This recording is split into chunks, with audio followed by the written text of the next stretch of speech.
Of all the worlds that you could possibly imagine, the one I'm about to reveal to you is by far the strangest. It is a big round hole inhabited by the creatures known as Asposians, and brought to life through the breath of its 4 wind fountains. These fountains have always been guarded by the wind monks. They were one with the wind, and sometimes one with their gambling problem. Like in every culture, this one too had its own legends about the origins of the wind. The stories of gigantic wind gods that breathed life into Asposia seemed to satisfy most of its people. Even still, the Asposians were quite surprised when these creatures suddenly emerged from the wind fountains and began turning people into stone. Conroy overtook the rule of the land. For 15 years, he protected the Asposians from the wrath of the wind gods. He preached austerity and obedience to appease the gods. Those were dark times. But now you should know, that was utter nonsense. Conroy built the creatures himself in order to control the people of Asposia through fear and terror.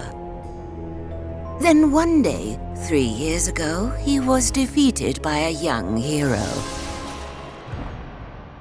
So what is the real story behind the origin of the wind? The Holy Dynasty of the Flute Noses has brought the wind to Asposia since the beginning of time. They live hidden deep in the forest and play their wind song in secret.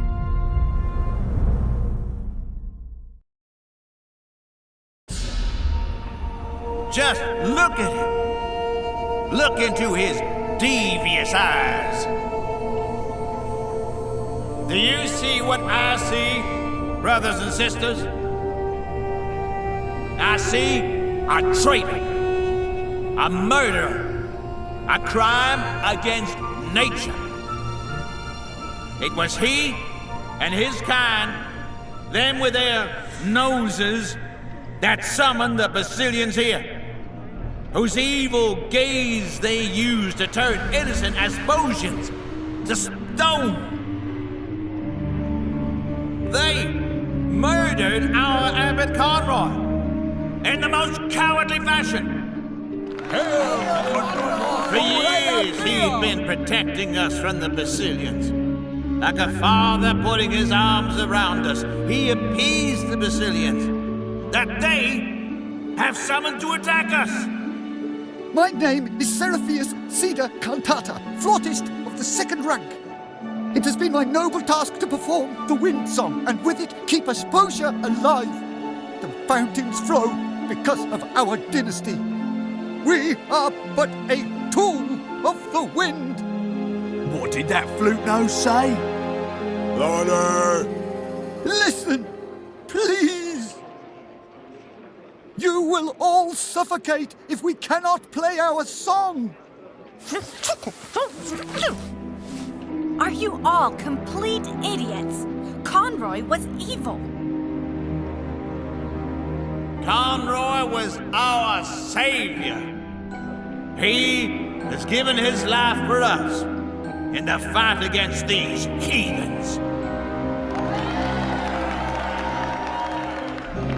But we will get him back, my dear brothers and sisters. And the first thing that our Abbot Conroy will see when he is finally free of his stone form is all the flute noses being thrown into the wind fountains, every last one of them! You're all going to kill yourselves. Don't you get it? Conroy built the Basilians himself.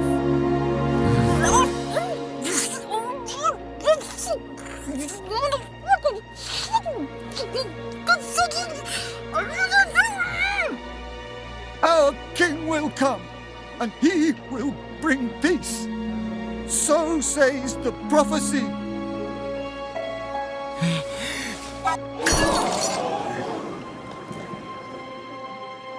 Did you all see that? He wanted to summon another Basilian! Boo! Boo! as I live and breathe, brothers and sisters, as Conroy's humble deputy, we will hunt down every last flute nose, and we will put an end to them all. And let this king come. He will be the first to greet the fountain.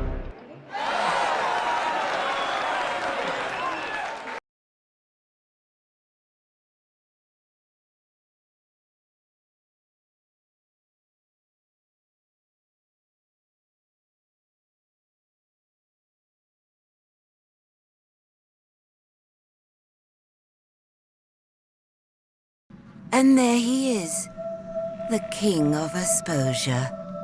Robert, a statue, helpless and alone. Well, he's not quite alone. His loyal pigeon is here to free him from this unfortunate situation.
you sleep well?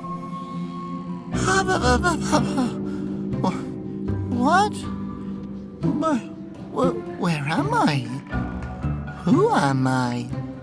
I can only remember running into the woods. Then I tripped over a basilion. And then I saw a bright flash. Oh no, I must have turned myself into stone. Who you are? You're Robert. Don't you remember? Remember what? That you're a flute nose. The son of the king, the heir to the throne. Sound familiar, child? Conroy kidnapped you 18 years ago when you were just a baby and turned all the flute noses into stone. You grew up with him, not knowing that your father was the king. Conroy. I thought... Oh, all right. What am I supposed to do with you, Robert? I take you in and raise you like a son, and this is the thanks I get? You're going to sit down and repaint that until it looks decent. And what's with all those flowers? What are you, a girl? Robert, my boy, listen. Perhaps I don't tell you often enough. But it's no wonder that your parents abandoned you. No one wanted you. And if I hadn't found you and taken you off the streets when you were a baby, you would be dead right now. But now you're here, for better or worse. Now come, play me my song.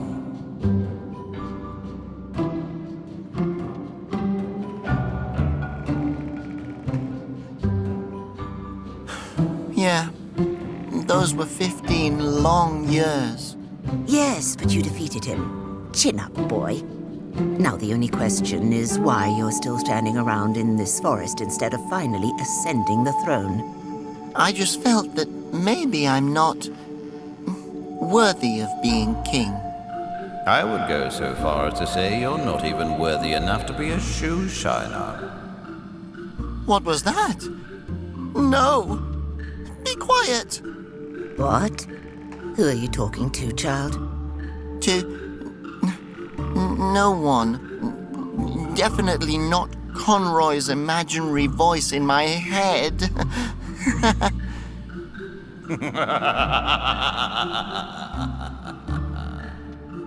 Now, stop daydreaming and pay attention. The flute noses are in danger. And you know that without you all, there will be no wind left either. No air to breathe. Oh, no! Exactly right, boy. But there's still hope. There is an ancient prophecy, the legend of harmony. All flute noses and all Asposians will once again live in peace and harmony with each other, and with the wind. But he who shall bring about this harmony is in hiding. You must find him. Take up the search for the last wind monk. Only then can Asposia be saved. Saved, saved, saved, saved, saved. Wait, where am I supposed to look? All right. The last wind monk can be found on the other side of Asposia. Take the cable car from Woolington. That should get you there. The number 8 car, I believe, with one layover. But you should ask to be sure. Got it, thanks.